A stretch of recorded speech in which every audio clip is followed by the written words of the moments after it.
This for the niggas and bitches and niggas who be hitting them switches and pulling them triggers, who be crumbling weed and rolling them swishers.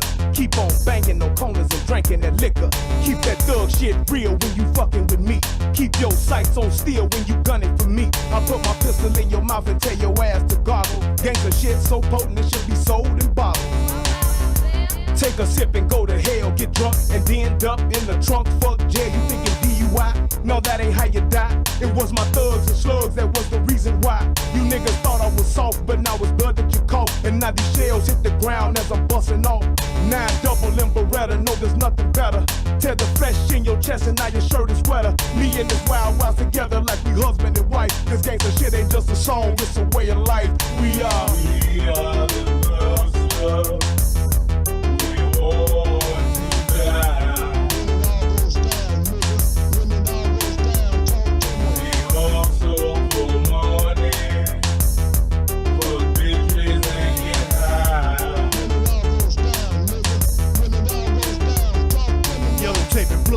Pussy niggas is dead.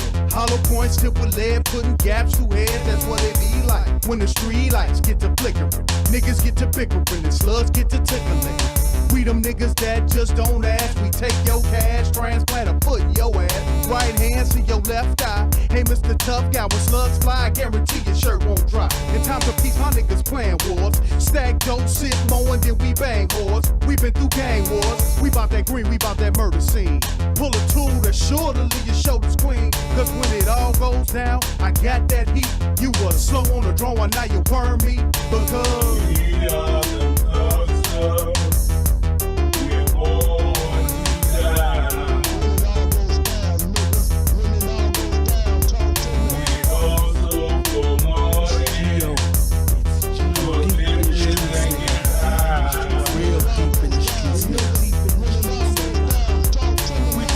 Y'all niggas ain't shit but wannabes and slug. But not for my fucking enemies and blood. For my niggas, I was shorty bleed my blood. For my niggas, I was shorty bleed. It's Gio, the same nigga that was ready for war, ready for fame and everything it had in store. And I ain't changed, I'm still on the block with my dog. Smoking weed, busting shells, leaving the block for the fall. For my niggas who didn't get to see me achieve. Some died over beef and some died over greed. I'm smoking weed, I'm trying to get rid of the pain. Lord, please bless me to continue my thing. I'm from the streets, and it's been a hard knock life. I'm in it deep, and that's why I don't think nice. I don't sleep, and that's why I don't like lights. I hold heat, and that's why you won't blink twice. We are the hustlers. We're born to die. We hustle for money, for bitches and get high. what y'all wanna bang with me, bust them things with me. You little bitch ass niggas can't hang with me. Why be the hood of the no good? Breaking your studio niggas down to the flow wood. I'm here to check the game, nigga, respect the name. Or I'ma pull my 4-5 out and select the brain, inject the pain, and leave you for the news to cover. Another victim of Mac Lover, wild motherfucker. Y'all ain't never seen a motherfucking street like me. Ballin' from the Midwest, bringing heat like me. So niggas make way, cause I'ma bring it to you hard. No mercy on your mark, so bow down to my facade and feel the pressure. A real thug from the streets, we do what we wanna do. Nigga, fuck the police, I'm the mouth of madness. Bringing the pain and the sadness, I be the baddest. Smoking niggas to the ashes, Alpha and Omega. Spitting raw from thug data, dark as Darth Vader with the strength of the creator.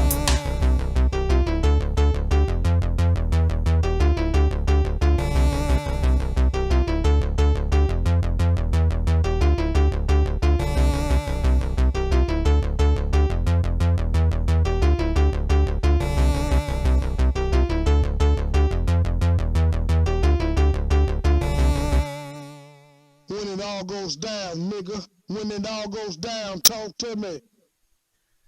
Good evening. My name is Brian Redmond, and this is the Relationship Rehab and the United Guns of America channel. We are on YouTube. Click the like button, click the subscribe button. We will be talking about defunding and refunding the police on tonight's show. So sit back, relax, and let's do this.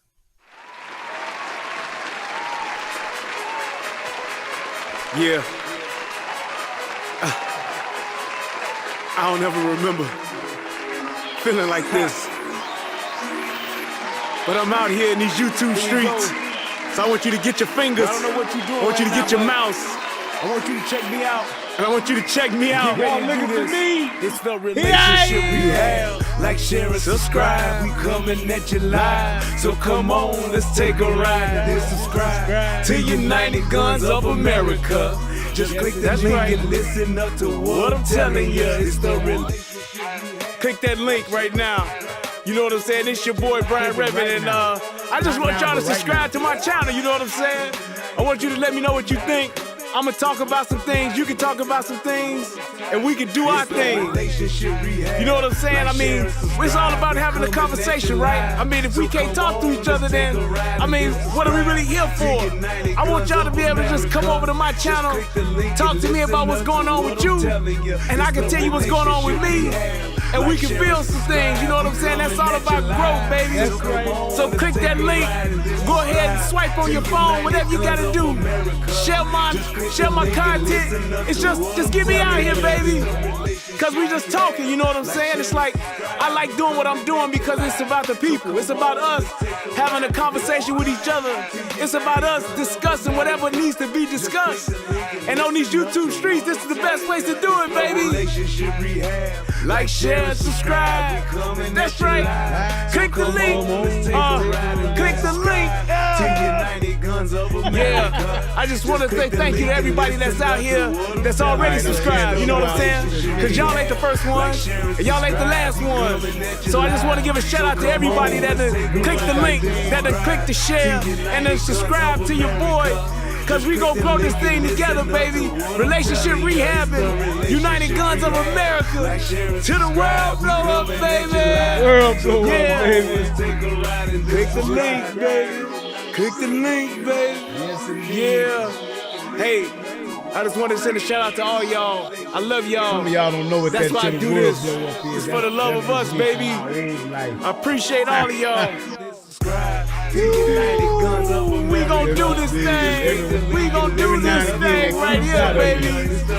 Hey, look, if you had a computer right now, just go ahead and click your link. What else you got to lose, baby? Tell me what you think. Hit the comment section. You can jump on the live panel. We do it all here. That's what it's all about. So come holler at your boy. I've been doing this for years, but I just got onto this YouTube thing. So hey, let's see what it do and where it can go.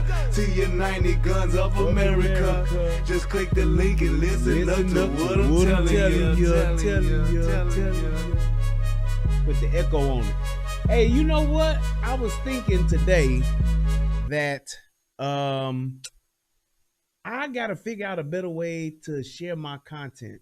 And what I was thinking about is possibly making some mods on my relationship rehab page. So like my mods that's in here, you guys, like when I post something there, y'all can like share it out to other channels. I mean, not other channels, but to other groups from that relationship rehab group that I have. And then that way y'all can like help me get this out faster, because I'm telling you, when I'm doing, what up, April? When I'm doing this, it's like I gotta take another, once I get everything together that I'm gonna talk about, get all my content together, then I have to go and do this part. And this part does take some time to do. And I gotta, you know, like put the link in there. When I could just put the link in that one particular page and then just have y'all like do it, you know. So yeah, I think I'm gonna make some of my mods. Any of my mods that wouldn't mind doing that, email me, and then I'll add you, if you're not already on the relationship rehab group. I'll add you there so that you can actually do that when that comes out, and then you'll see the groups that I've joined as the relationship rehab, and then you can share it out from there. So I think that'll help get this process going. But until I get that going, y'all just gonna have to be just a little patient with your boy while he go ahead and finish up sharing out this here show. Yes. But I do want to say shout out to everybody that's joining the show tonight. Shout out to my man My man Derek J just hit your boy up with $100 for the show even started. He said for catch the replay, moving this fool. That's right out there in them streets. I appreciate you, man. Thank you so much, brother, for hitting your boy up. Be safe out there on them there streets. Hey, man, Derek is one of our essential workers. Everybody's essential, but he has a very important job. He is moving goods across this country. People have no idea what, or not no idea. They don't have any idea of how important trucks and trains are when it comes to moving things across this country. Trucks and trains. Planes are very important too, but trucks and trains move so many natural resources. They move food. They move those essential things that we need to have that we take for granted. Like they move shit like coal. Like you ain't gonna find no plane moving no coal. But those are the kind of things that truck drivers move, that trains move, that are critical to our infrastructure. Like chemicals, things like apple juice, milk, chlorine, all those kind of things that we think like we really don't need it. No, we do. Ammonia, they moving that kind of stuff across the country. Cooking oil in those big old vats and them trucks with. When you see those trucks that got them like 8, 9 stickers on it because all of the toxic shit that they are transporting, have some respect for that shit because that shit makes a huge difference as to where it's going and it's getting to where it needs to go. Trust and believe that. But they do, they are such a critical part of our infrastructure. They really, really are. So anytime you see a truck driver, you know, hey, it's almost like police officer, man. Thank you for your service, Doc. Yes, they getting paid, but believe you me, we need them desperately. We are totally dependent on trucks and trains. You could probably, well, not probably, you could down some planes and you grounded some planes, pretty much it's just going to slow everything down. The things that you get from UPS, the things you get from FedEx, the things you get from Amazon, they ain't gonna come as quick. Nigga, you stop these trains, you stop these trucks, hey boy, we in trouble. Trust and believe. So shout out to all the truckers, shout out to all the train conductors. Hey man, I appreciate y'all. The engineers, all of y'all that make it go around. Them cats that's working in the train yards, connecting the cars. I appreciate you. I appreciate you. So just to say that, I got to give y'all props. All right, so I'm going to finish doing this, but I think I'm pretty much good enough to go. I can't do all of them right now just because of how things are going, and I want to keep track of, I want to be respectful of time. I don't want to be on here all night. So with that being said, let's go ahead and let's do what we came to do. And let's talk about the police. Reggie is going to talk about your mama just a little bit. Shall I get him? but I want to talk about the police. Now, for some of you who didn't know, and I didn't know this either, shout out to David Williams. Hit your boy with $10. Thank you, man. He said, have you set up all my links for your content? No, I have not. I need to do that. You right, sir. I have not done it. Need to do it. But I wanted to say this. For those of you who may not know, it's been a little bit over 6 months since is it over 6 months? Since George Floyd? When did George Floyd die? I can't remember. I think it was 6 months or a little bit past that. Let's see. May. Yeah. So no, it's been a little bit over 6 months. So June, July, August, September, October, November. Yeah, December, January, February, March. It's been 10 months. There we go. 10 months. 10 months. 10 months. 10 months. Nigga, 10 months. But since George Floyd has died. And the reason why I bring that up is because George Floyd was one of the was like the catalyst or the Emmett Till factor for kicking off this whole defund the police thing. As the preachers would say.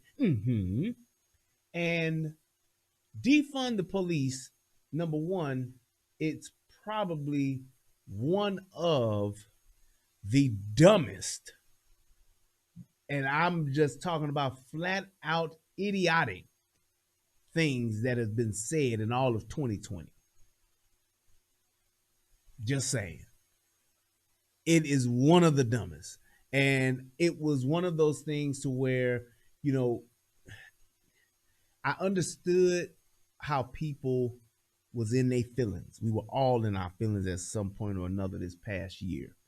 Well, for whatever reason, whether it's with COVID, whether it was because of the climate of the country due to the police and people dying, Ahmaud Arbery's, the Rayshon Brooks, the George Floyd's, all of that stuff that took place. And it was one of those things to where we all had, it was a lot of emotions involved. And the problem with us as Black folks is that we tend, and please hear this, we tend to let our emotions not just control us in the moment, but completely change our behavior. Completely change our behavior. Like we will take some shit and hold it like the goddamn Heisman Trophy winner, tuck the football in and arms out, and we gone. We stiff arming any and everything else that makes sense. We stiff arming truth. We'll stiff arm logic. We'll stiff arm righteousness. All of that. We take this one thing and we gone. UFO kamikaze said, dumber than a fish in that parachute. I'm telling you. And that's a huge problem for us because it doesn't allow us, we don't think things through its entirety. We'll look at something and see what's happening and be like, yeah, we should. But we don't see what that actually looks like. We don't do that. And I don't know why. We've just owned that shit. You tell us some shit in the moment and we'll chant it. We'll put it on t-shirts. We'll put it on hats. We'll put it on masks now, you know, because that's the new fashion statement. We'll put it on any and everything. It'll go on our social media posts. It'll go on our profile pictures. It's on everything. We'll put it as our email signatures. But we never think it through.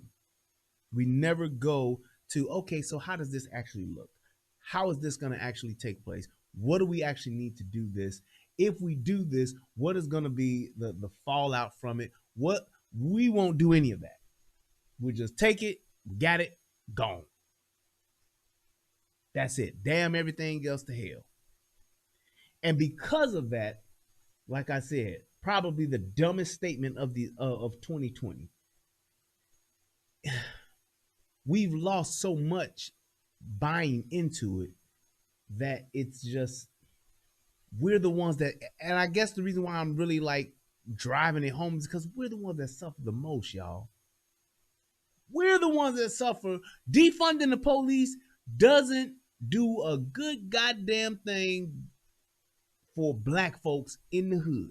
It don't do nothing for people that live in high crime areas, which is mostly your Black folks in your inner cities, in your urban areas. Does nothing for us, but puts us more at risk.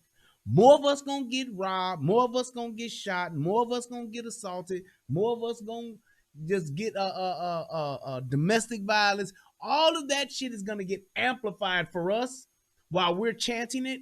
And then you have people that are living in their ivory towers or living up on high on the mountaintop that are just watching it, watching the dumpster fire. And I don't understand how we won't, because we're the ones that when it comes to crime and things like, we suffer the most, we're at risk the most. So when something comes and it affects that, or it's going to affect that, you would think we would be the ones taking the hardest look at it. But we don't. So defund the police became a thing, Everybody went crazy about it. I got pissed off about it. I was on my Facebook cussing motherfuckers out. I was going the fuck in. And everybody was saying, you don't know, you ignorant. See, because you coon ass nigga, you Trumpian, you whatever the fuck they was called. They was calling me all these names and just saying, see, you ain't woke. You sleep. And with all of that being said, people were saying this. You don't know what it means. See, you're not educated and understanding what defunding the police means. No, motherfucker, I'm actually a little bit educated. And I understand exactly what the fuck it means. You cannot take resources from a thing and that thing not affect the whole group. See, we're not just talking about firing police officers. I know that. You're talking about taking away shit from police officers. You're talking about taking away resources that police officers use, which is going to weaken your police department. Very simple. And how they tried to people tried to really cover that up. But anyway, with all of that being said and all that going on, what this actually transitioned into was something quite peculiar. And before I go another second, let me play my favorite part of the show. Yes.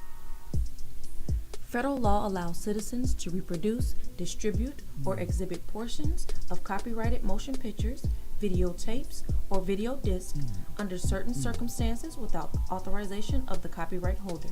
This is called fair use and is allowed for purposes of criticism, news reporting, teaching, and parody, which doesn't infringe of copyright. Else with it, but that's exactly what it is. And with that being said, when you talk about the whole idea of defunding the police, when you talk about saying that the police, we're gonna take these funds and we're gonna use them as different resources. We're gonna get mental health and all of this kind of stuff. We're gonna use it for community centers and all of that kind of stuff. If you're going to do that, and if you're going to use funds to do that, then why would you take funds from your law and order resource? I don't understand that. I don't understand why you would do something like that, to say, well, we'll take funds away from law and order, from the people that provide public safety. We'll take funds from that so that we can actually, okay, I'm back, good. So that we'll take funds from our law and order resource and take that and use those funds for other things to help the community and all of that. Well, that kind of doesn't make any sense. That's kind of like saying, I'm going to take the money for my gas bill and put it towards my light bill and buy more heaters and hopefully that'll help out the house. Well, no, you're just robbing Peter to pay Paul. The natural resources that you have, that you pay for, that you use, you can't take some of those. There's just some things that you can't take.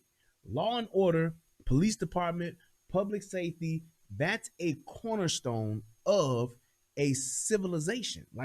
You're going to have law and order. You're going to have a civilization. You're going to be civilized. You're going to have it to where people just ain't robbing and killing and shooting and stabbing motherfuckers. You need to have public safety. You want people to be safe and to feel comfortable going out in their neighborhoods, spending money in their neighborhoods. You need to have public safety.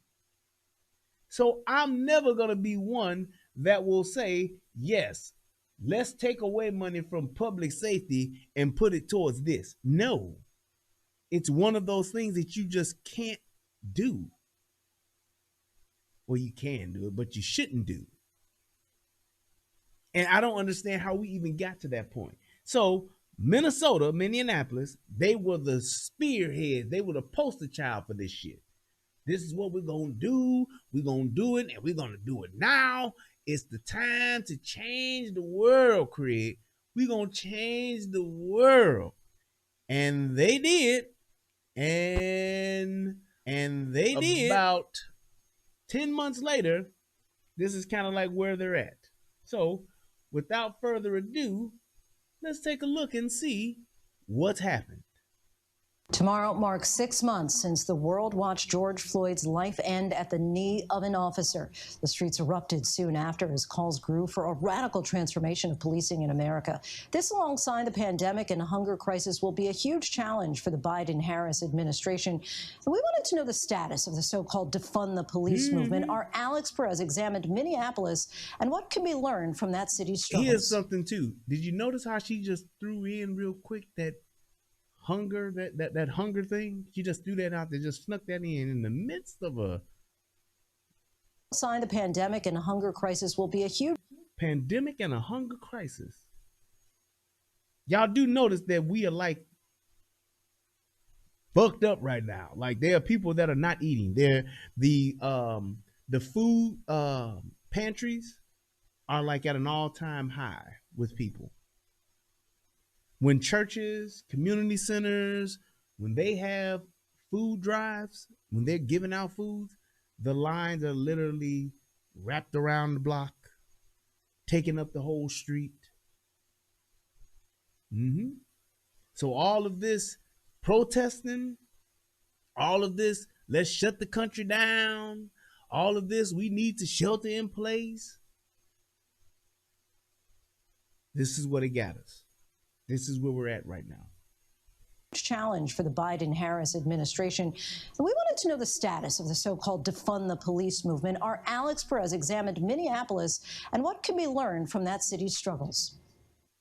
He can't breathe! He can't breathe! The scars and community wounds from the summer of unrest can still be seen everywhere. 6 months after the world watched George Floyd's final moments, the rubble of the 3rd Precinct police station is seemingly frozen in time, burned down to the ground by protesters. Now I have to pause right there. Isn't it funny how these people who burned down city property, a police department at that, they're called protesters, but the people who went to the Capitol, as dumb as they were, what did they do? Broke some doors, broke some glass. Woman got shot in the neck. She died. And they stole some papers and I think a couple of laptops or something. That those people are insurrectionists and terrorists, domestic terrorists. Isn't that funny?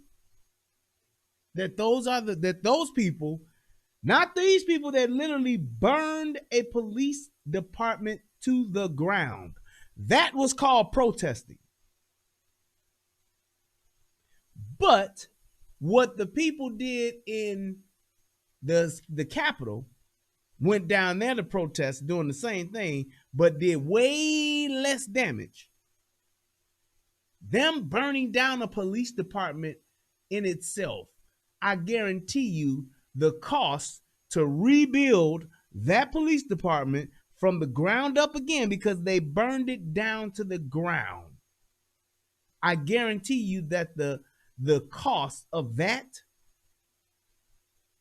is more than the damage that was done to the Capitol.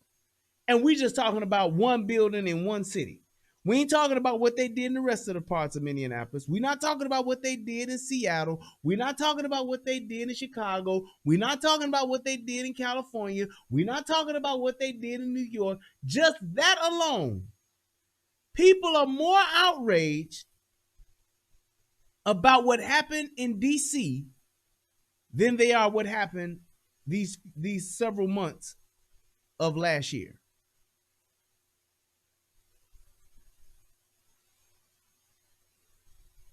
Isn't that something? I'm just throwing that out there just so you can, take a look, take a listen at that. Owners, weary of repeated looting, never took down the boards that protected their businesses. And graffiti across. T and Brad said they say the police don't do a good job of protecting. How do you see that? How do you determine that?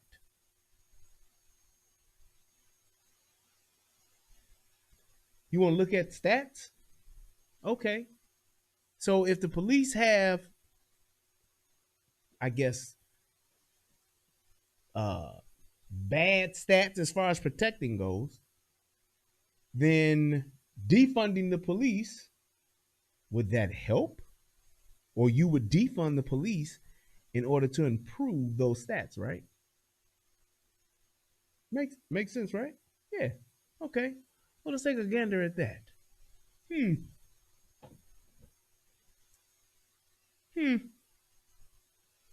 That's 1 year up until November. T.M. Brad said, I didn't say that. He said, that's what they say. Well, a lot of people say it, though. I get you. But people will say that. So look at that. Look at those numbers. 6 month time. 6 month time frame right there. Arsons up 76%.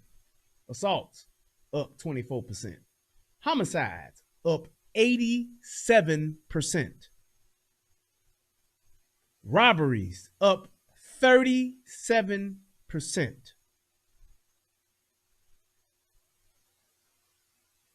See how that works? What's up, Super Marquise 32 over there on the United Guns of America? And all y'all that's over here on the Relationship Rehab, go on over to the United Guns of America and click that link and then click that like button over there. Let's keep that channel going. We got to keep it alive now, baby. But that's what I'm saying. So when you look at those numbers, there you go. The city echoing the rallying cry of many protesters, abolish the police. A promise some Minneapolis City Council members made as they tried to convince the community what happened to Floyd would never happen to anyone else. Our commitment is to end our city's toxic relationship with the Minneapolis Police Department. But that controversial promise hit some major roadblocks. Earlier this month, the commission that oversees the city's charter and constitution rejecting the council's proposal to dismantle the police. The next option would be to let residents vote on the matter. That's if the council can get it on the ballot in time for 2021. According to recent stats released by the MPD, so far this year, already more than 70 homicides. That's nearly double the number all of last year. Assaults up 24%, robberies climbing 45%, and carjackings up by an alarming 319%. Wow. The council ultimately granting the police department an additional $500,000 to bring in officers from surrounding agencies to help police the city. Our city is. That's a great question there, Only Time. Where are all the community activists? Where are all of the Black Lives Matter? Better yet, where are all the Black Lives Matter money? Where's the money, man? All that money, where's it at? How come ain't none of that money being funneled back into the urban community, into the hood? How come that ain't happening? How come they didn't come to the rescue of these black folks? The same people that's wearing the t-shirts, the same people that's marching up and down the streets, the same people that's protesting and Black Lives Matter, this, donating this, and just promote getting paid to protest, all of that. Where's the money, man? All right, the money's gone. It ain't gone. It's gone to the right? It's gone to the DNC. That's where it's gone to.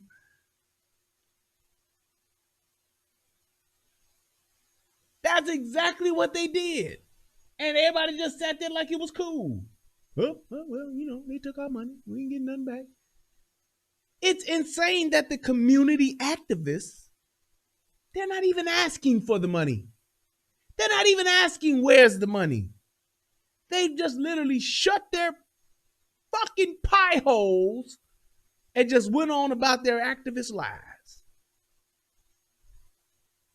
Isn't that something? Bleeding at this moment. I'm trying to do all I can to stop that bleeding, and I'm hoping that through having the funds to launch a citywide joint enforcement team initiative, we can try to stop the bleeding here in our city.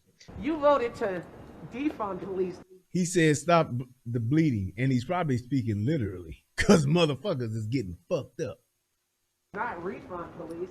Community organizer Marsha Howard calls the funding move a slap in the face. $500,000 more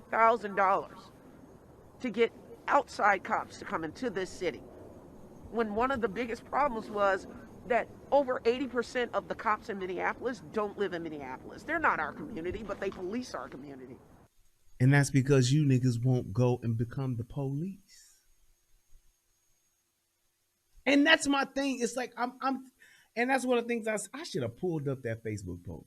But that's just one of the things about it. It's like, if y'all gonna be the police, if y'all mad at the police, if y'all got issues with the police, if y'all don't like the police, then why not become the police? They ain't let us be the police. They begging for people to be the police. Black people can't be they don't get no good position. Look at, they got black captains, black sergeants, black lieutenants, black belts, black police chiefs. They got black superintendents, black whatever. Why not become the police if y'all don't like the police so bad? It's amazing. It's a problem. Howard maintains the George Floyd Memorial site in South Minneapolis. She says she was hopeful when the city council initially voted to defund the... They call that little corner the George Floyd Square. George Floyd Square. Okay. Police. Now she's unsure what the future holds for residents who don't trust and fear police. And I guess my thing, the reason why I mentioned that, I ain't hating on George Floyd, but what I'm saying is, as tragic as his death was, or as unnecessary as his death was, and just hear what I'm saying for just a second. There are way more people, way more black people that have died and that have been victims of violence, that have given way more to society than George Floyd. And if you're gonna use what happened to him to start a movement, I understand that. But when you're talking about the credibility of your movement, when you're talking about the optics of your movement, you don't want it to become a thing to where that's always looked at. Because I'm telling you like this, there are way more people who've done way more for the community, that have done way more for people, they've done way more as just upstanding members of their community, that don't have their own center, that don't have their own memorial, that don't have their own square, whatever you want to call it. So what say you to those people who did things the right way, who lived a righteous life and was just a victim? Acknowledge what happened to this man, but to try to turn him into like this martyr, to try to turn him into this, this thing to where he's, revolutionary or something, help start a revolution or whatever you want to call it. To me, it's a little bit of a slap in the face for those upstanding people that do things the right way and still wind up dead like him. Just saying. Especially in a corner that has seen over-policing, over-criminalization, and the callous murder of a black person with impunity. There's no argument to be made that defunding police and taking those monies and investing it into deterrence, putting it and investing it into social services. Why won't y'all just take the money from Black Lives Matter? That's over $200 million.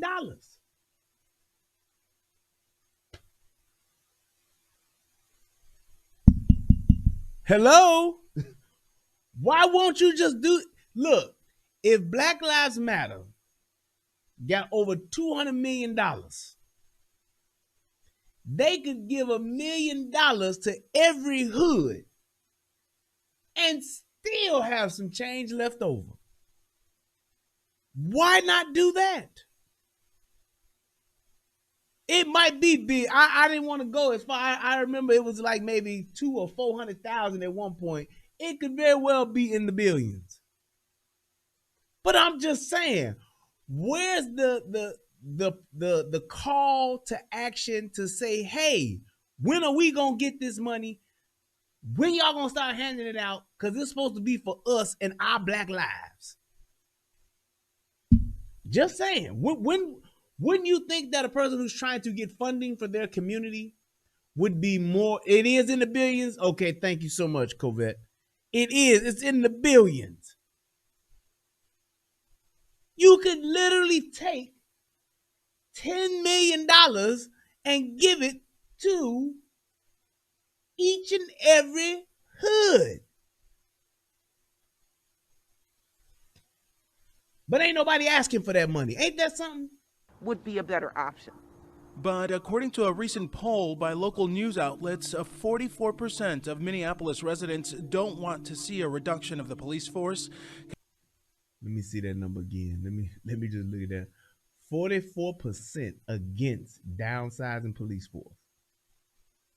That's in Minneapolis. Force compared to 40% who do. The rest unsure. Mm-hmm.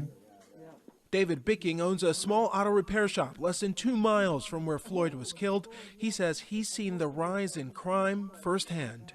Shootings in the neighborhood are definitely up. We see it here. Catalytic converter thefts are up. We hear more about people's cars being stolen. There is some... and somebody even stole his teeth. You see what happens when you defund the police? Catalytic converters being stolen. People don't know what catalytic converters are. Catalytic converters, it's like a little muffler that's on your exhaust before you get to the muffler. You know, you ever heard a car just sound like loud as fuck? Where it be like going down the street? That ain't the muffler that's gone. That's the catalytic converter. That's just the raw sound coming from the engine exhaust, like right off the engine. Yes, they do that shit in Chicago a lot because it's such an expensive piece, but it's very easy to steal. A motherfucking crackhead can go up under your car and literally take a hacksaw or a reciprocating saw and just cut the little piece of pipe here, cut the little piece of pipe there on your exhaust, take that catalytic converter out in less than 5 minutes.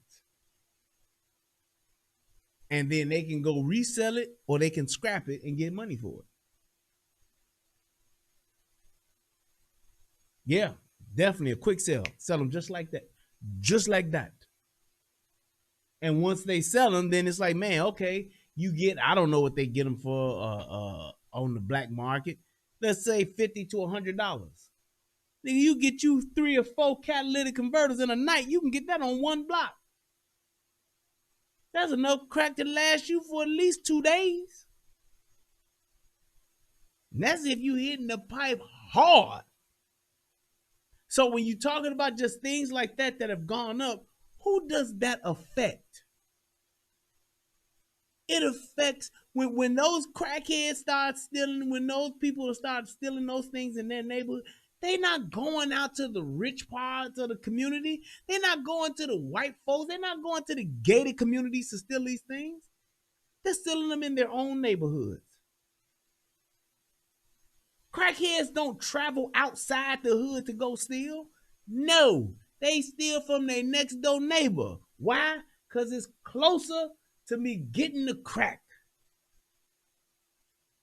So again, like I said before, we're the ones that suffer. The people that's in the hood suffer from just that little bit right there. That's it. And we don't see that. Shit get rough around here. Shit get fucked up around here. then that means motherfucking Tyrone Biggums and them gonna start stealing our shit more. Significant increase in certain types of crime. Bicking is a member of a local police watchdog group. He supports reforming the police, not defunding it, as some of the loudest activists and some city council members have pushed for. They didn't ask anybody else before they made that resolution or before they introduced the charter amendment. They just talked to people who they knew were going to agree with them. So this has been a problem for a long, long time. According to that same poll, many who oppose less police on the street are African American. Of black residents surveyed, 50% say they don't agree with shrinking the police force. Lisa Clemens is a former... Now, you won't hear them talk about that now, will you? And you know why they say that?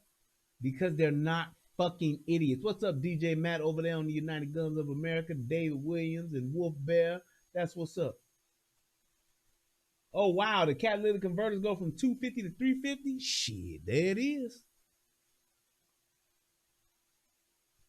So when you just talking about these people, half of the community is split on saying, hey, we say no, they say yeah.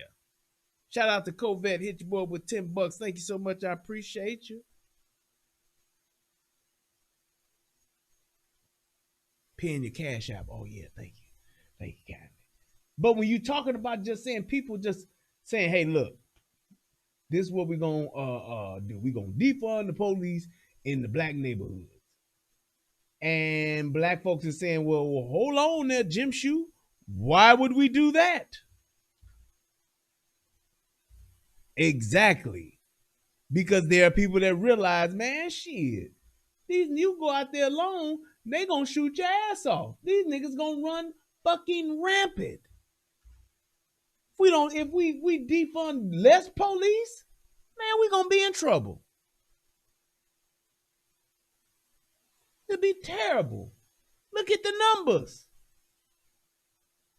So why would I be for something that's going to make my life more complicated? It's going to endanger me and my loved ones even more. Why would I do that? Why would I do that, Lawrence? Why? That's an inside joke. But I'm just saying, it makes no sense. Cop and now runs a violence prevention organization in Minneapolis. She argues the recent rise in crime is proof the city needs police officers. Majority of us who are boots on the ground in the community, we work side by side with the police and with our chief because we know we can't do it alone and neither can they. Exactly. Just a little bit of logic speaking right there. If we take away police, and just like he said, now you got more white police from the outside coming in. You all should be working hand in hand with your police. Y'all should be the main ones talking to the police because your area got the most crime. You see it in Minneapolis in particular, violence numbers sort of skyrocket now in the months and weeks after George Floyd. Are police afraid to do their job? I don't know that they're afraid to do their job. I think that's part of it. I think they feel beat up on. And I think you have to be able to get out your crying towel, wipe your tears away, and go do the job you were hired to do. But I do understand that feeling of a bad. That's a great question. Mike Adams said, where are the victims of these crimes? They're in the police reports. Great question, and there's the answer. Yep. They're in the police reports. That's how they're able to come up with these numbers here that you see. The 76%, 24%, 87%, 37%. Those are actual crimes that are happening. So yeah, that's where those people are. That's where the victims are right there. Yeah. There it is. Yep. Or their feeling of this is all we have is us. According to the MPD, they've seen a reduction in staff. Response times in the city are reportedly slower, and morale in some areas of the force is low. The department issuing a statement to ABC News, reading in part, "Right now, our officers are committed to serving the communities they've sworn to protect. Our officers are showing up every day and doing the best job they can do with the resources they're provided. The addition of outside support will allow us to target violent crimes and the response to those crimes." So basically what they're saying, so you diminish your police resources or defund so many police resources, even though they said they kept the same number. They kept the same. Here's the thing, because we don't have resources, then we aren't able to do our job as effective as we were. Then you had some police officers who said, fuck y'all and fuck it, and left. Whether they retired, went to another department, moved out of the area, what have you. Problem with that is, because of the concept and the propaganda that goes along with defunding the police, now your criminals see the opportunity. What opportunity is that, Brian? The opportunity to commit crimes with a lesser chance of getting caught, getting arrested. So now you have this many police officers, but you have an uptick in crime. You have an uptick in different types of crimes, which affects what? Response time? Yes. Which affects what? How effective police officers can do their job. And then when you talk about the morale part, if I don't feel like I'm appreciated when I'm doing my job, if I feel like I'm not even valued as an employee with my police department, why would I go put my life on the line day in and day out for a group of people that are at any given moment will want to take away my livelihood, lock me up, and if something happens to me, will celebrate it happening to me.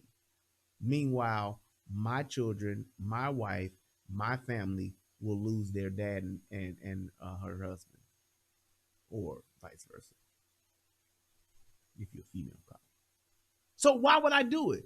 Why would I go to that length of saying I'm going to sacrifice, I'm going to go above and beyond, I'm going to step in front of a bullet, I'm going to die for a baby, I'm going to do all this other shit, do my job to the max, when I know I could lose everything if somebody looks at some video footage and sees that I shouldn't have did it that way, even though they weren't there, and even though this person was not following my commands or broke the law. This is not where Minneapolis City Council member Jeremiah Ellison, who supports defunding, thought the process to dismantle the Minneapolis police force would be 6 months after Floyd's death. What do you say to these people 6 months later where they feel that really we're still in the same place? If people feel like not a lot has happened in the last 6 months, I think they're right.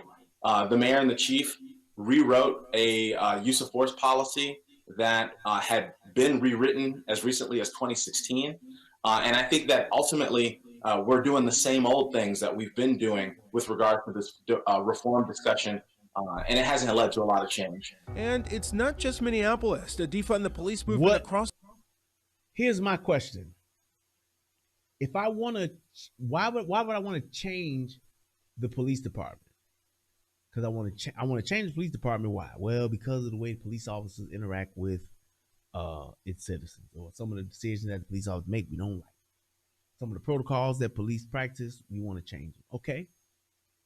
So I should be able to dismantle, reshape, and reform an entire police department that I'm defunding in less than 6 months?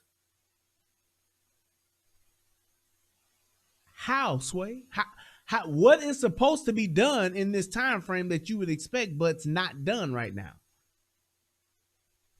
It's like, what is it's instant gratification. I want it, and I want it now. These niggas think like J.G. Wentworth. It's my money and I need it now. It makes no sense. And he didn't even have like a plan to say, hey, these are the things that we would like to have seen done within these 6 months. These are the things that we would like to see done in the next year, next 12 months. He don't have shit. He just saying it just ain't done. Ain't nothing changed. It's the same thing. The country is facing challenges on many levels. During the 2020 election, President Trump using the turmoil to paint a picture of chaos. It's crazy what's going on. Defund and abolish the police. How's that, a good idea? On the other end of the political spectrum, progressives like Representative Alexandria Ocasio-Cortez supporting significant systemic change. Meanwhile, Have you noticed that all of these people that are for defunding the police are people who are not in the streets?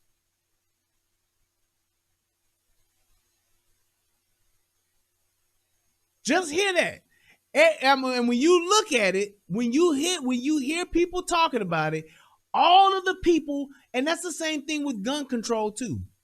All of the people that are for defunding the police, all of the people that are for gun control and better make sense gun laws, these are all people that are not in the streets. These are people that are not in high crime areas. They do not go to high crime areas. They don't live in high crime areas. They don't work in high crime areas. None of the people that are for those things are actually in areas where those things occur.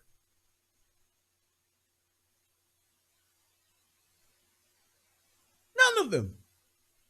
Joe Biden said buy a shotgun. This motherfucker done had a Secret Service detail for him and his family for the past how many years? 12, 16 years?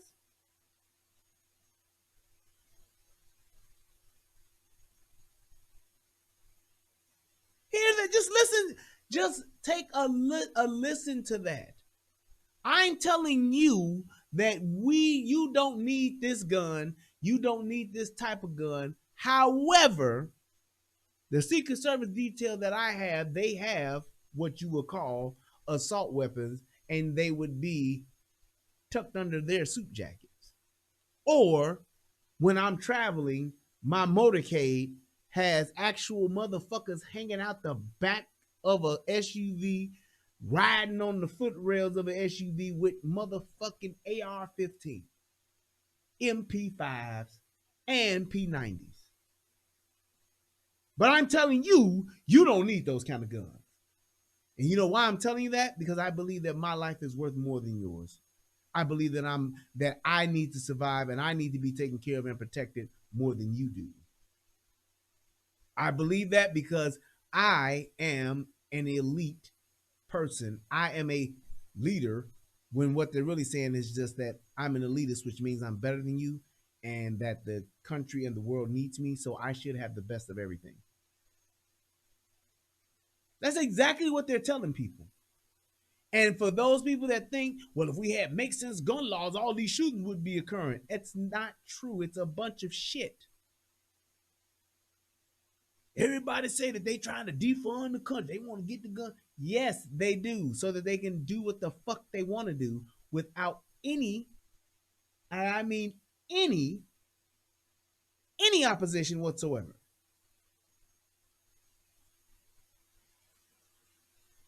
That's just a fact. Because when you're talking about why would you want to make a law or make a group of laws or write a bill that's going to directly affect and impact your law-abiding citizens? Last time I checked, law-abiding citizens are not creating the majority of the crimes. So why would you put more efforts into laws that are going to affect your law-abiding citizens as opposed to affecting the criminals? Just saying. Elect Joe Biden adamant that he does not support abolishing police. And I'm totally opposed to defunding the police officers. Professor Alex Vitale, who has written in favor of sharply reducing police presence in communities, says it's the term defund the police that is more controversial than the policies themselves. I don't have any investment in the term defund the police. That's not a term that I ever used before this summer. It's not one that I regularly use now. When we talk to people about the idea of addressing their problems through non-police strategies, turns out that is in fact very popular.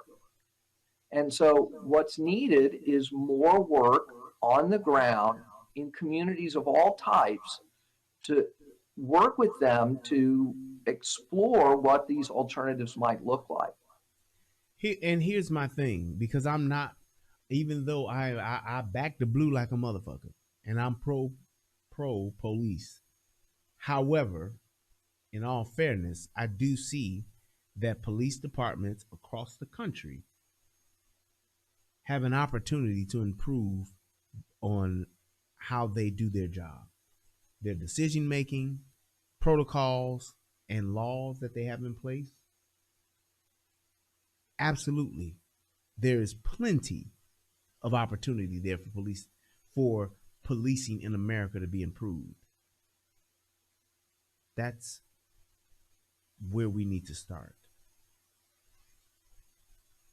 Not by taking away $8 million from a police department and then realizing, damn, shit is worse. Well, let's give them back $6.4 million. Makes no sense. And while the focus is on Minneapolis, it's not the first city to work to implement measures to scale back the presence of police in their communities. If you look at the cities that actually took very concrete steps in this direction, it was primarily those cities where there had been extensive ongoing local organizing happening for years before this summer.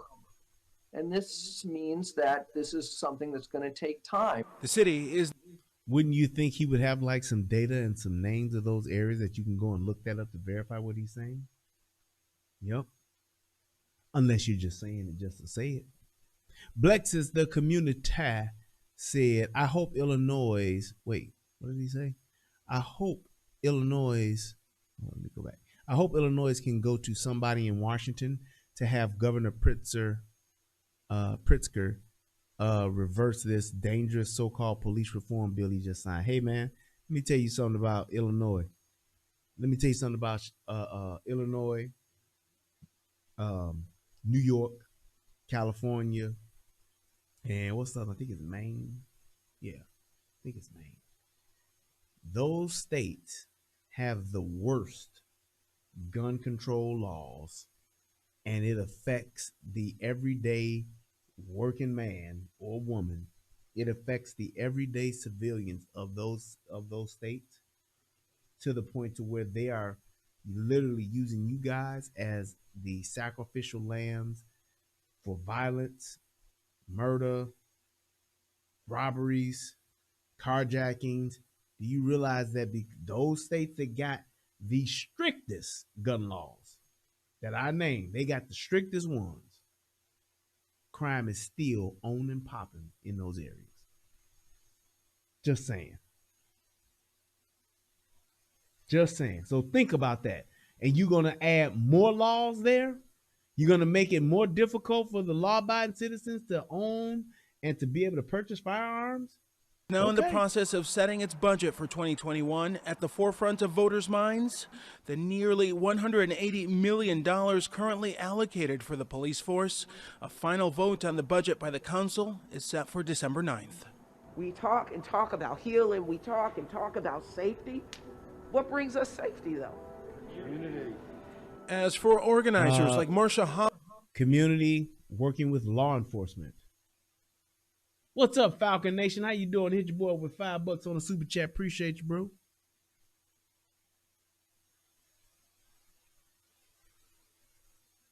Right. Thank you, David said, as I've said before, the outlaws will find a way to stay outside of the law to cause disruption as usual. That's why they call them outlaws, criminals. They are connoisseur of crimes. That's their job. They ain't listening to no laws. They're not adhering to no fucking laws or no bills or no shit like that. If I can get this gun illegally and go do this illegal fucking task, I'm going to go do it because I'm a criminal. Whether defunding police materializes or not, she says she'll keep fighting for change. What we're doing right here in Minneapolis has made an impact throughout the world, and we continue to do it. We will stand in solidarity against systemic racism, against anti-blackness, and against policing as we know it. We're not going anywhere. Alex Perez, ABC News, Chicago. Jesus Christ. Hi, everyone. George Stephanopoulos. There it is. There it is. We're going to watch this other video here real quick, and then we're going to get on up out of here. Let's see. Come on, turn off. After promising to dismantle their police department, the Minneapolis City Council is approving an additional $6.4 million to recruit more police. Residents citing longer response time and an increase in violent crime and concerns after city leaders pledged to reimagine public safety in the wake of George Floyd's death last year. And some police reform advocates want to leave the fate of the police department up to voters. Joining me now, former NYPD lieutenant and Pace University law enforcement professor Darren Porcher. Darren, good morning. Wait, you said Wolf Bear said can't own ARs or AKs in Chicago, Chicago area, but crime still off the chain. Exactly. Yes. Morning to you. It's not coming as a surprise to many that after, even in Minnesota, the police were defunded, they're being refunded, because during this period, people were saying, we need law and order, we need security, and you're going to realize the impact of that. And of course, now it's happening. Absolutely. There was no plausible plan or solution that was put in place when the vote to defund the police came to fruition. As a result of that, what we had was somewhat of a disconnect between the members of the city council. They had nobody, everybody, just like that lady who was out there. We changing the world, Craig. The idea of what they were talking about, it was never thought out. They never said, well, how does defunding the police actually look? In all reality, what does that look like? Well, okay, we take $8 million away from the police department and do what with it? And then with what's left, how does that impact public safety from that point on, from an $8 million deficit? If $8 million is life-changing money to an individual, imagine what that does for a city when it comes from public safety. And the actual crime epidemic that was plaguing that community of Minneapolis. The citizens of Minneapolis actually sued the city council for failing to put forth an agenda of public safety for that community. In addition to that, the Department of Justice was willing to sit with officials that were part of the city council to provide a level of resource to that community. However, the city council... Now you see that date? That's Minneapolis, June 10th. George Floyd died May 25th. That footage got released like at around the end of May. Well, that is the end of May, May 25th. So it was like the first or second, about the second week or something like that in June. And just look at that. Council was not willing to sit with the Department of Justice. That being said, the community... Look at all that shit that they tore up. But what they did in the Capitol was worse than this. And all this is going on, correct, Sylvester, during a pandemic. COVID is running rampant, and these niggas have found time to go and set shit on fire, to riot, and to loot everything they fucking could. In multiple cities. They did that shit in Chicago, California. They did the shit in New York.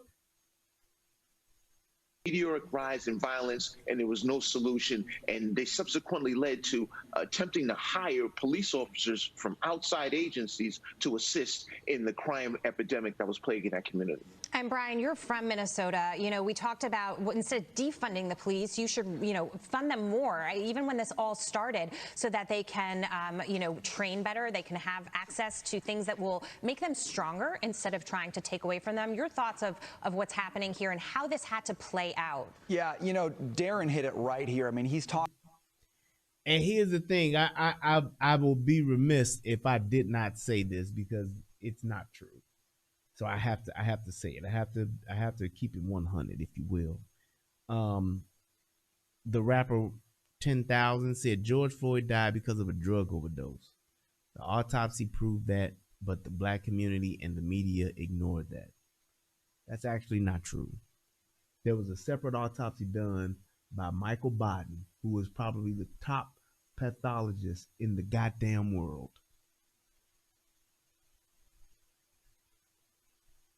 And the knee on this man's neck and on his chest is what killed him.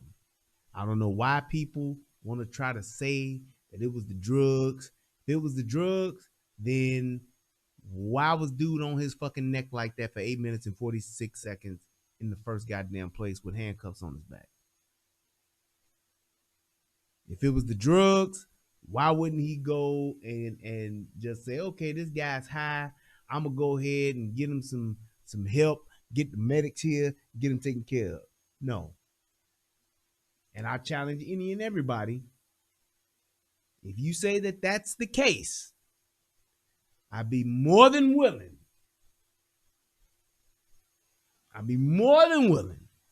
To put my my knees on your back and on your neck for 8 minutes and 46 seconds. And we'll do it we'll have you take a drug test before you do it to make sure that you're not on drugs, and we'll see if you live. I opened that invitation. I've said this about 5-6 different occasions. Anybody that believes George Floyd died because of a drug overdose, just let me put my knees, let me handcuff you with your hands behind your back, and let me put my knees on your neck and on your upper back for 8 minutes and 46 seconds, and then you can convince me.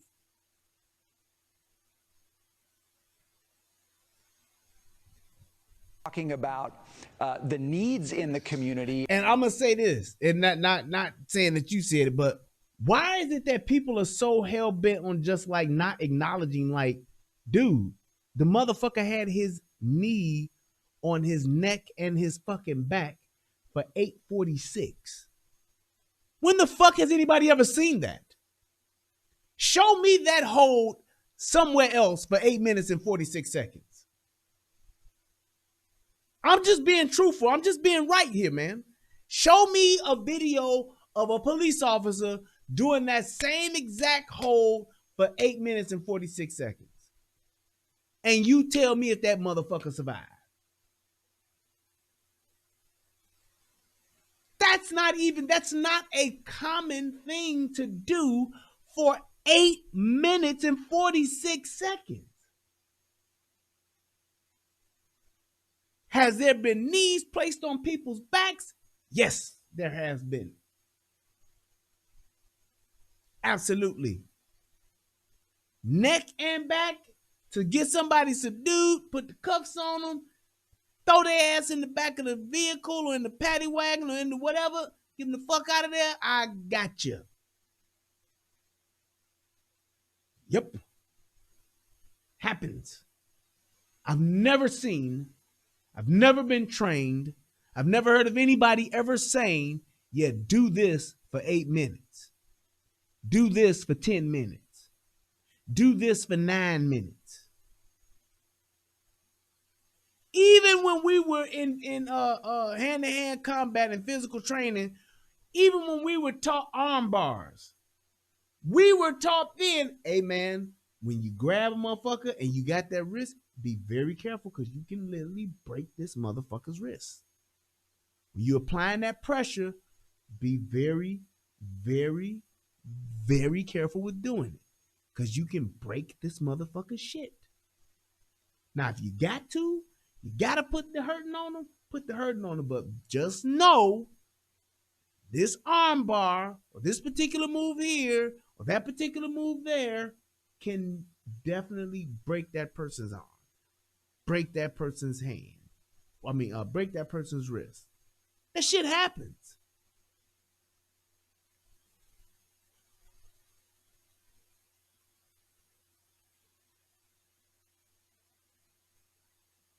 Just saying. Okay, so John, Joe John is saying overdose. You saying that, what about the person who said the opposite? He is a medical professional, toxicology report and all. So his opinion don't matter. I mean, not his opinion, but his report don't matter.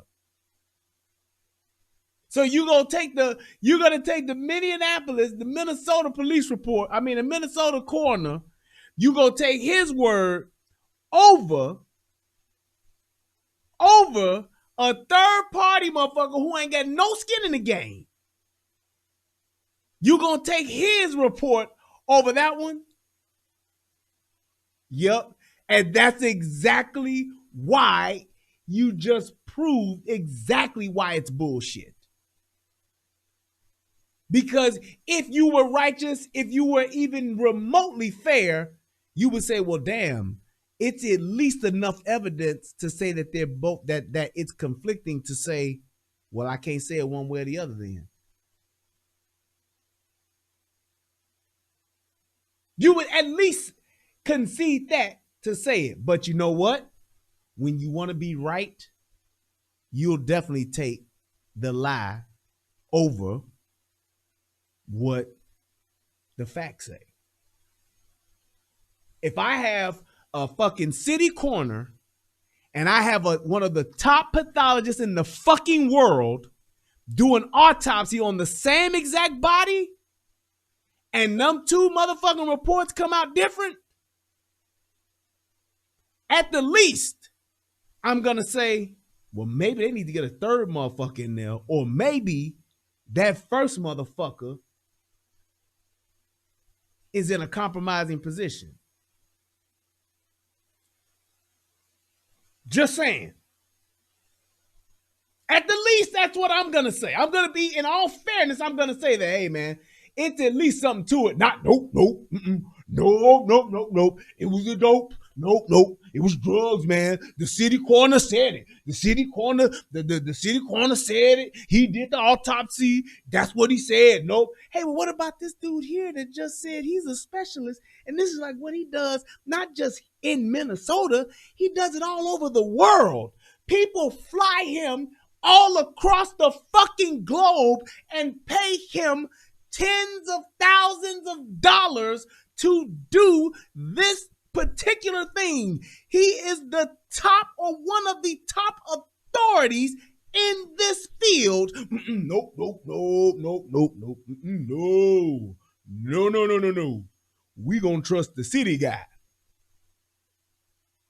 We gonna trust the city guy. Yeah, that's what we gonna. Yeah, the guy for the city, he's the most honest one. For hire, exactly, which means he don't give a fuck. He's getting paid anyway. You see these motherfuckers? He's that fucking good to where he's gonna get paid anyway. It's just like, do you know why they pay judges so much money? They pay judges a shit ton of money to try to keep them from being corrupted. So if you're an expert in your field, you're at a level to where it ain't about the money for me. And if I'm an independent contractor for it, if I don't have no allegiance to nobody. I literally do my job because I'm that fucking great at it. That's just what it is. It's like a special. So in that case, a heart specialist, a brain surgeon, all of these people that are the top in their field, the surgeons of the world that are at the top of their field, oh, they just hire guns. They just for hire. They're not really good. They just get paid to do their job. They just get paid. They just in it for the money. What? I'm a fucking brain surgeon. I'm a brain surgeon amongst other. I'm a brain surgeon's brain surgeon. The brain surgeons across the country come and see me perform my surgeries because I'm that fucking good. But that guy, you ask him a question? Nope. No. Nope.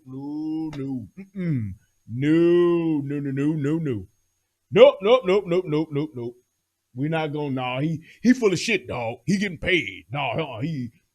I know that's what they saying, but he getting paid. That's what that is. Yeah. No, I ain't gonna buy what he's saying because no.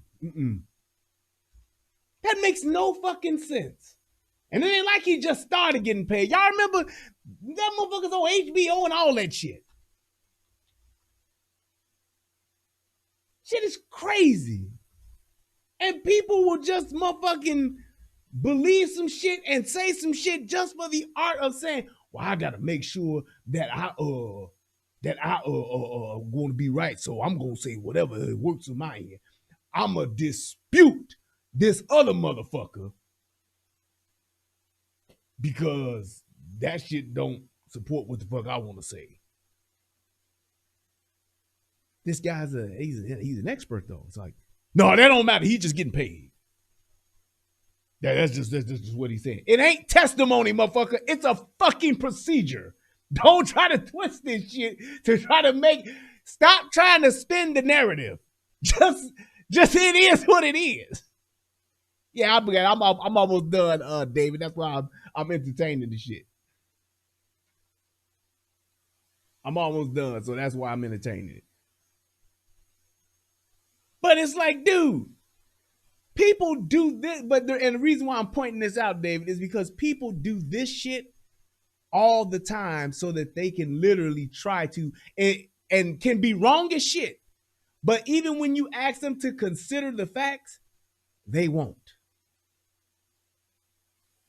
Because they, all for the sake of, I gotta be right. I gotta be right. And y'all do realize that, well, you know what? Let me go ahead and finish this up, because this shit is almost over. And then whether the city's providing a viable plan to meet that. And the issue right away on all of this was, what are you talking about when you're talking about defund police? You know, they said, no, it's not a reduction in public safety. It's a change in how we do it. But businesses, it was a right? But businesses on the ground said, no, it's a total reduction in public safety. I can't go back into my business. I can't open the doors again. So as I think about this with Darren, my question, Darren, to you is, you know, when you bring up the economic angle. Hold up, wait.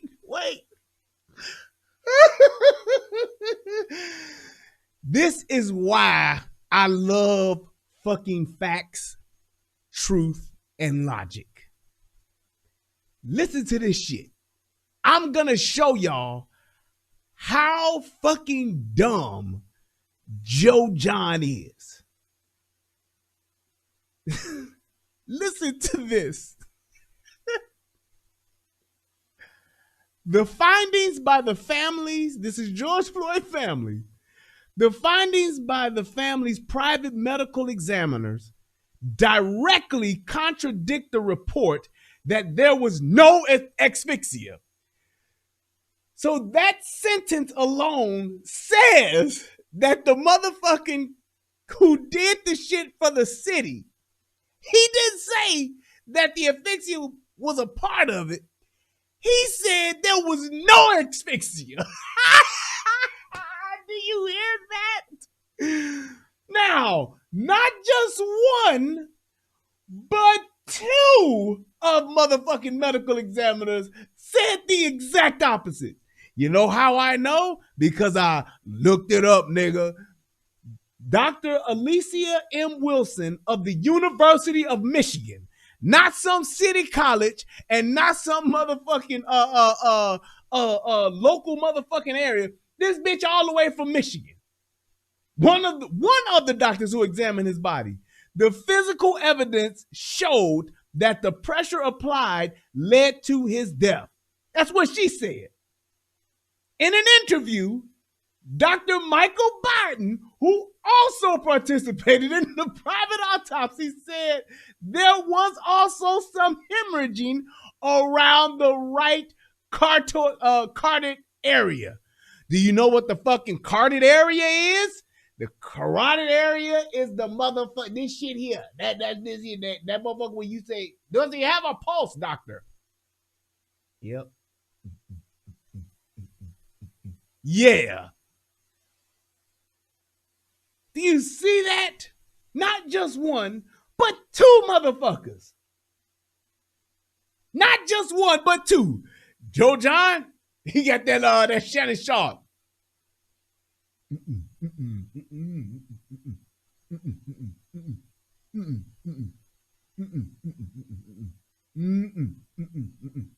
Nigga, Shannon Sharp.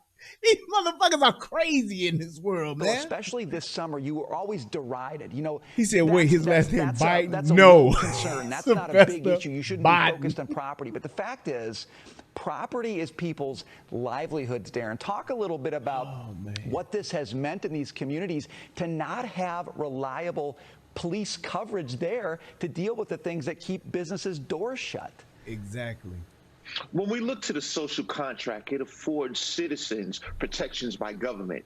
That comes in the element of police, and that has subsequently been fractured. And there's been a lot of confusion in connection with defunding the police as opposed to a reform of police. There should be more of a reform and a revolution in police training to assist that community. And that's where the confusion is coming to place in connection with the city council. So as a result of the defund police movement that's been driven by a lot of the social network, that is where the city council has subsequently been plagued or confused, as opposed to implementing a level of reform and police accountability and more of a transparency, and that just hasn't happened. So as a result, we see a disconnect, and the communities of Minneapolis have subsequently been under siege. And Shayna comes from a family that's affiliated with law enforcement. I'm curious, Shayna, to get your thoughts on this as well.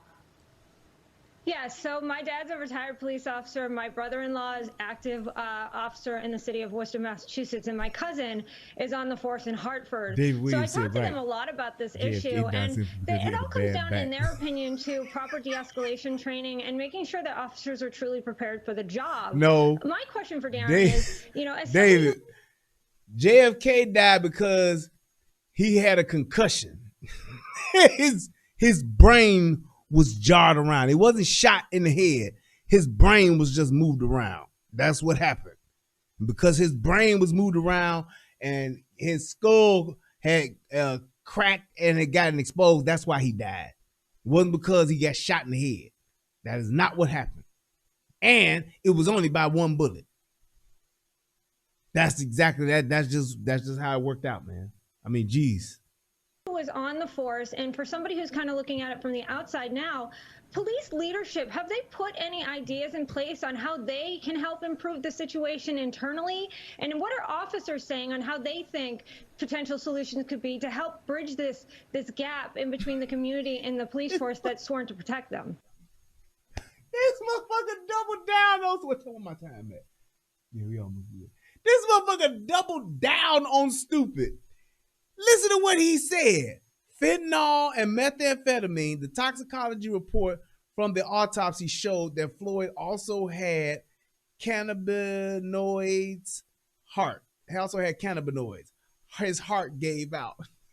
You hear this one? Doubling down on stupid. Okay, Joe John. So what about the facts I just gave you? By two fucking board certified motherfucking medical examiners that contradicted that there was no asphyxia. I just gave you two certified medical examiners that said it was. And what do you say to that? I don't believe that the police practitioners were a part of the solution in connection with what the city council was looking to introduce. You need to have both components. You need to have the elected officials and the police practitioners that coalesce behind a strategy. It's only coming from politicians. So as a result, it's subsequently failing. You need to introduce those practitioners. I think supervision is a tremendous component of this. In addition to that, I believe professional development needs to marry into it as well. But the elected officials are not seeing that. So as a result, we see an epic failure in policy that's moving forward. Darren Porcher, we're going to have to. Boom. And that is in itself just basically, I like the way that he broke it down, saying that is there opportunity for the police department and how they do policing? Yes. Absolutely. You can do, can it be done better? Yes. And that's where you guys come together to do that. whether it's creating certain laws, whether it's changing certain laws, changing policy, and changing procedures, and definitely last but not least, training. Training. How about that? You don't do something right, you get trained on it. You're going to do something different, you get trained on it. That's the problem with trying to say, well, we should defund the police, get rid of these police officers, we need to start doing. How about you make it better by what? Coaching and training your officers to do things different and to do things better. Talking with your high-level brass to address issues when shit does go left. Because truth of the matter is, when shit does go left, when these shootings do go left, it's not a large percentage of it happening. It's less than 1% out of all policing across the country. So what about the other 99% of the time when motherfuckers are getting it right? Let's be generous. Let's say 10% of the fucking police arrests and all that shit are unjust or questionable. Well, what about the 90% of the time then? That's a high-ass average, ain't it? That's a high-ass percentage of getting it right. What about the motherfucking saves and the lives that have been saved? What about the help and the roadside fucking CPR that done saved kids' lives and babies and all that? What about that? You know how that happened? It happened because of training. So when something's wrong or when something's not the way that it should be, or if something could stand to be improved, that's the first place you want to start. It's training to be better. You know, my dad was on the SWAT team in Chicago. They called it HBT. And you know, I think it was like every month they had to go and train. They had to drive downstate and they had to go for HBT training. They spent the whole day down there training, learning new tactics, brushing up on old tactics, making sure they stayed sharp and stayed frosty. So when the call came, they was ready. They did all types of drills. Some of the shit changed. Some of the new shit got introduced. That's just what they did. It was always continuous training. Why not do that for police officers when you have these types of stops? I've laid it out plenty of times where a lot of the problem comes from not enough us policing our own areas. It's not enough FTO time with police officers. FTO should be at least a year with a police officer. And that police officer that does FTO needs to have at least been on the force 5 years, at least. You should put some of your most seasoned police officers, a cop that got 8-9 years in the game, that's who should be doing your FTO.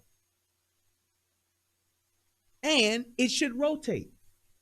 Hey, you're gonna be with Jones for 3 months, then you're gonna be with Smith for 3 months, then you're gonna be with Calderon for another 3 months, and then you'll finish up with Boyd, and then Boyd and Warnarski. FTO is field training officer, Covet. I'm sorry. Field training officer. That's the person who basically not only you have, because when you're becoming a police officer, you're going through the academy. You have your in-class time where you learn about the Constitution, you learn about the laws, and then you learn about the laws in your area, in your department, and all that kind of stuff. You learn what you can and can't do. But then you actually go out with your field training officer and you actually go on calls. And that field training officer then grades you on what you did right, what you did wrong, and will say, hey, on this particular, domestic call, or on this robbery call, whatever, you missed this, or you didn't write this down. They actually do that. And they grade you on it. And then you get passed on to the next level once you've actually done this particular set of calls to this level. You wrote this ticket. Can a police officer write a ticket? That stuff you learn with FTOs. One of the first things you learn how to do is how to write a ticket, filling everything out. How do you process an accident scene? How do you process a crime scene? All that kind of stuff happens during that time. And it's like they usually do it for like, I want to say like 90 days to about 6 months. It's usually 6 months FTO. But my thing is this, it should be a year at least before that officer goes out on his own. He should be with an FTO officer for at least a year. And once he goes with that, if it was me, if it's my department across the world, this is what I would do. You go with your FTO for a year, and then after that 1 year, you are then partnered with a officer that has got at least 5 years of service on the books for another year. After that, you can go on your own and do your thing. You got your sergeants you can reach out to. You know how to do that. You know how to call sergeant. Because the thing is this, you have to see the job as an officer from different police officers' lenses, and that's what you would learn. That's what you would learn. You would learn, oh, okay, I learned how Smith did it. Okay, now I'm going to learn how Boyd does it. Oh, okay, I see that. Now I see how Warnarski does it. So then you've gotten Boyd's perspective, you got Warnarski's perspective, you got Jones' perspective, and you got Calderon's perspective. Now you can have your judgment from different perspectives, and you can come up with your own. Well, this is what I would do. I'll take a little bit of this, a little bit of what Boyd did, a little bit of what Warnarski did, and then I will go ahead and make my own decision. Oh, okay, I remember when Redmond taught me this. Redmond always told me to look out for that. Yeah, I'm gonna do that. That's how you would have better cops because they're more experienced. It's all about experience and learning the job, and you need to have the people skills. And that comes from watching others, and that comes from just you getting training on how to handle things. You don't have to roll up on every call loud, speaking forcefully, and establishing your dominance. You don't have to do that on every call, but some calls you do. You don't have to curse at every civilian that you come across, but some you do. Sometimes you have to tell a motherfucker, shut the fuck up or you're going to jail. Other times you can say, hey, what seems to be the problem? Come and talk to me. Let me know what's happening. Same type of scenario that could be going on, but different people. That's just it. So that was pretty much what I wanted to convey. It's like the whole thing about defunding the police. Like I said, it's just not a solution to the problem. You don't defund doctors when shit's not right in the medical field, do you? No. You don't defund paramedics. They having issues responding to 911 medical issues.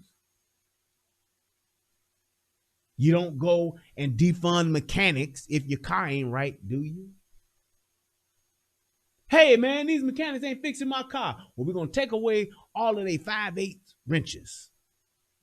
That ain't going to help shit. We'll take that money and we'll put that towards buying more cars. Huh? Well, better yet, we'll take that money that we'll be using for them cars, we'll put that towards bikes so y'all can start riding bicycles again. Makes no sense. Makes no sense. Just because something isn't working to the best of what you think it should be, it doesn't mean that you defund it and take money away from it. You're actually kind of going to do the opposite. You're going to put more into it. Not necessarily more money, but you're going to put more energy to it, more time into it. And if you want to reform it, that may cost a little bit extra money. But the result of what you're getting from it, hey, you want to write some new laws, you want to change some practices, you want to change some procedures and some policies, go for it. But have a seat at the table with everybody.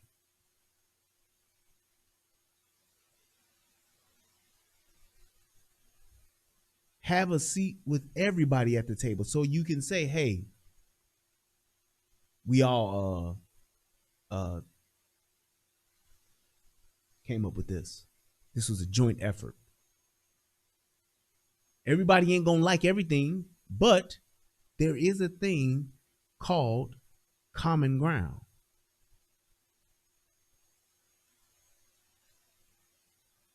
There is a thing called common ground.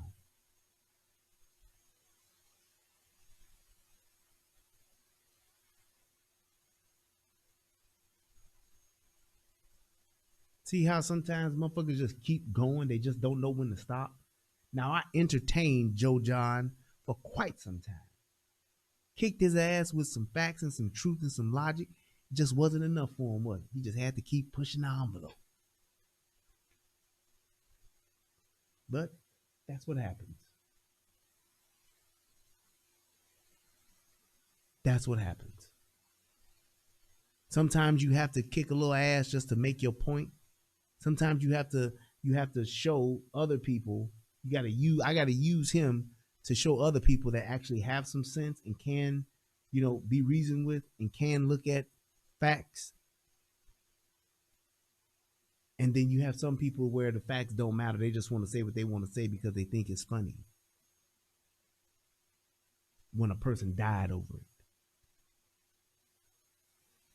They just want to say what they want to say because they think it's cute and they get some attention.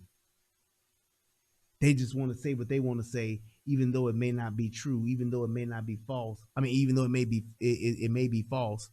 They just want to say that so they can tell their friend tomorrow what they was doing on YouTube. Ooh, man, tomorrow I was on YouTube yesterday, man, and I was going at it with this dude.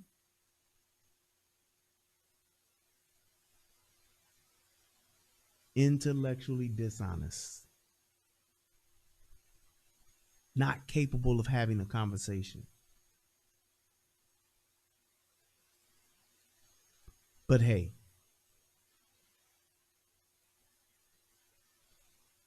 exactly, David. They just want to be right just for the sake of them trying to say, hey, I got one thing in my life.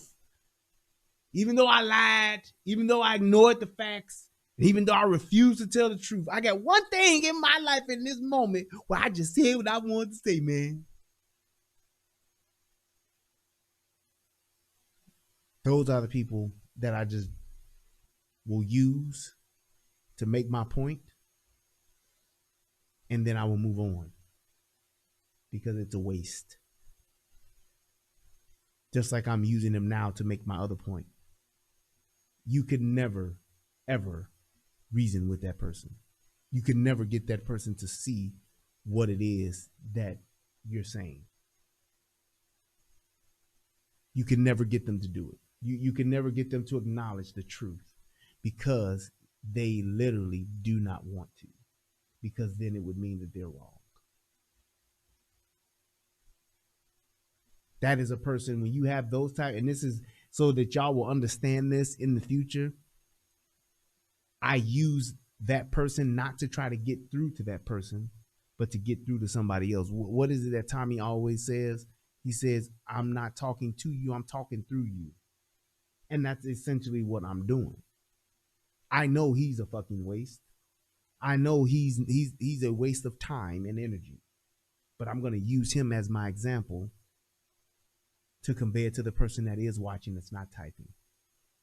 To the person that is listening and that's not just being an ass for the sake of being an ass. Yeah.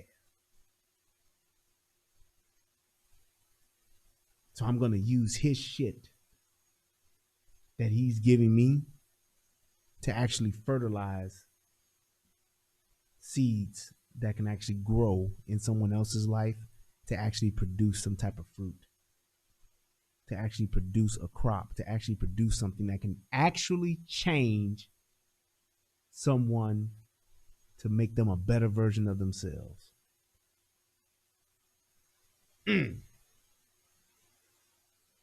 Ain't that something? Thank you guys for joining the show tonight. I appreciate you all. I hope that this video helps somebody become a better version of themselves. I hope that people will take a more educated approach to how to actually change something. When it comes down to saying, hey, here's an idea, that's great. But then once that idea or once that hot phrase is given to you, then go ahead and say, well, how do we get this done? Ask the question of just saying, what does this look like if we do go down this road? defund the police. Hey, how? We take money that they got and we give it to the other things, other resources. Wait, I hear that. I understand that part of the how, but what happens to public safety? What happens to crime? What happens to the police resources that were taken away? How does that affect the people that are in high crime areas already? That's the question you ask. Because if you'd asked that question, those people would not have had answers. They would have just kept repeating the same thing.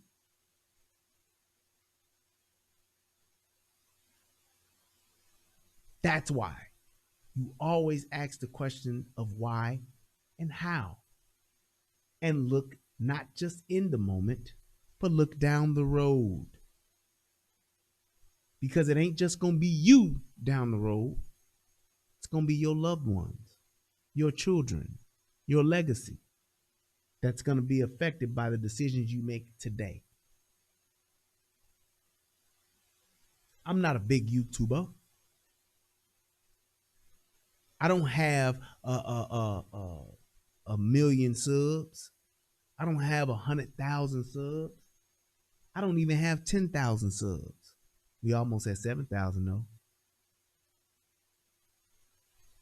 I think we're like 12 away from 7,000. But I do know that when my grandchildren, my great-grandchildren, my great-great-grandchildren, and so on and so forth. And even though this is your granddaddy talking now, y'all ain't even here because y'all ain't even thought of yet. I love y'all. I do this because I want them to see righteousness. I want them to see truth, facts, logic. And I want them to be able to say, even back then in 2020, 2019, 2021, 2017, 2016, my ancestor was about being right. He wasn't doing it for the likes. He wasn't doing it for the money. Well, I was doing something for some of the money. But he was doing it because it was the right thing to do. He was saying the right thing in a time where no one wanted to hear the right thing. He was speaking when the truth sounded like hate, because those people hated the truth.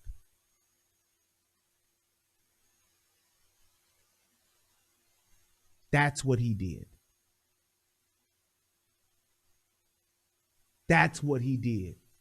And that's why I hope I'm inspiring my legacy to do the same thing. That's why I do it. That's why I'm not sitting here doing shows and doing and creating content that everybody want to hear. I'm creating the content that my legacy will hear and say, damn, even back then, that's what he was saying. And he was right back then. So maybe I don't get 1 million views until 2 generations from now. So be it.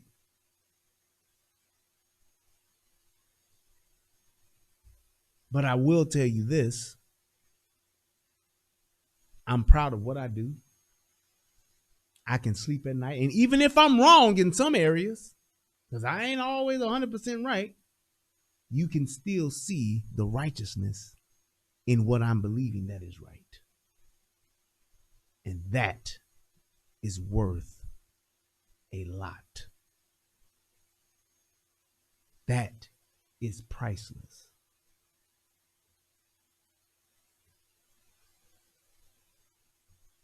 Because there's always going to be somebody, something, some group, or someone that's just going to try to keep you from being just that. righteous. Just like the piece of shit that I didn't even delete, all I did was time him out. And he just couldn't wait to get back in, despite what I was saying, just to fuck with me. But I'm better than you. I'm smarter than you. And I knew that you couldn't help yourself. And I knew that you would come back and I would have to delete you. I would have to block you. Because that's the only way that you would stop. See, the savage mind can only be rivaled by equal or greater force. You cannot reason with the savage. You cannot hope that a savage will understand it and figure it out and stop, because it won't. You have to be prepared to eliminate the savage, or don't confront it at all. That's where you have to be. That's what your mindset has to be set to. You have to be ready. If you're going to confront a thing, be ready and be willing to see it through the end, to see it all the way through. Because if you don't, it's probably going to kill you if you aren't ready.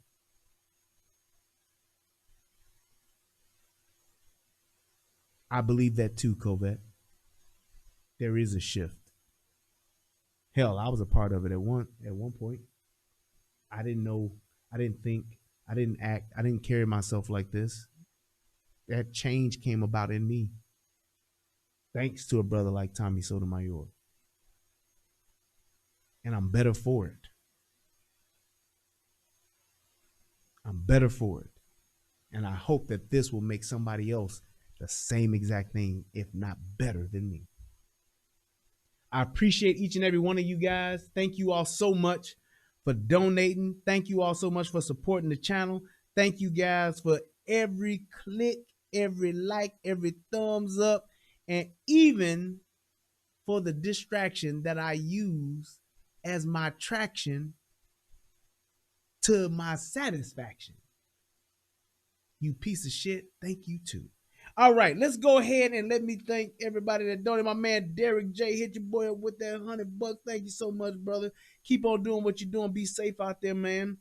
And also my man David, he hit me up. He said he sent me a link for to set up for all my links. Thank you, man. I appreciate that. He hit your boy up with $10. And Covette, thank you so much. He hit me up with $10 and told me to pin your cash app, nigga. You keep forgetting the shit, you son of a bitch. I know. I'm sorry. I'm trying. If you are watching this on the replay, you can by all means still donate. The cash app is there in the description box. So, hey, go ahead and say you enjoyed the content. Go on ahead and show your love. Show your love. All right. Also want to give a shout out to Nolan Washington. Hit your boy up, said much respect. Hit me with 261. Nolan Washington came right back and what does that say? Hit me with cancel it, came back with okay, gotcha. Uganda Smith hit your boy off with $20. That was the other show. Thank you so much. I appreciate you guys so much. Y'all have a wonderful night. I'll see you guys next time. Until then, peace. And I'm out.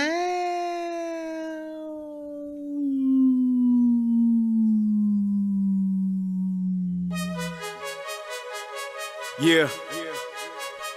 I don't ever remember feeling like this. But I'm out here in these YouTube streets. So I want you to get your fingers. I don't know what you're doing. I want you to get your mouse. I want you to check me out. And I want you to check me out. Get ready to do this. It's the relationship we have. Like, share, and subscribe. We coming at you live. So come on, let's take a ride. Hit subscribe to United Guns of America.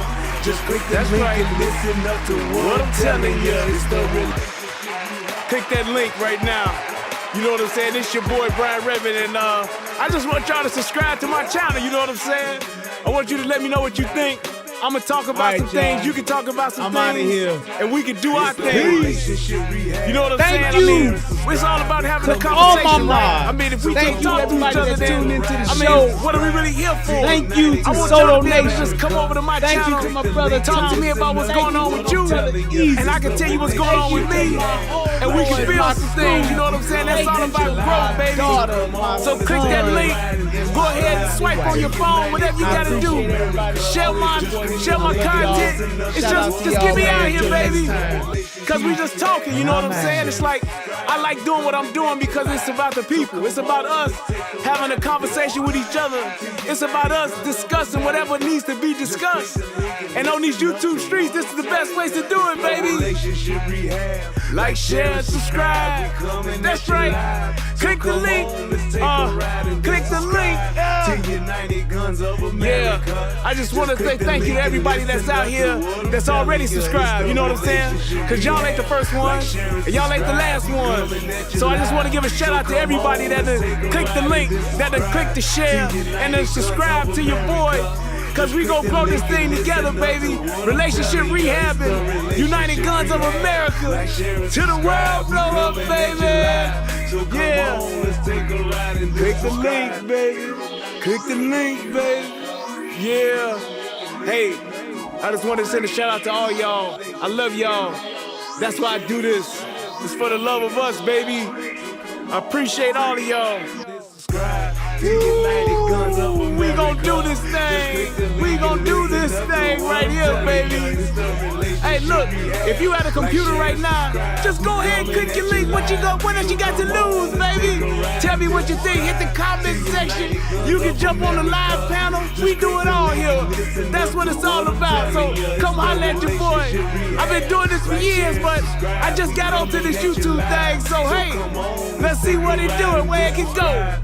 To United Guns of America. Just click the link and listen up to what I'm telling you.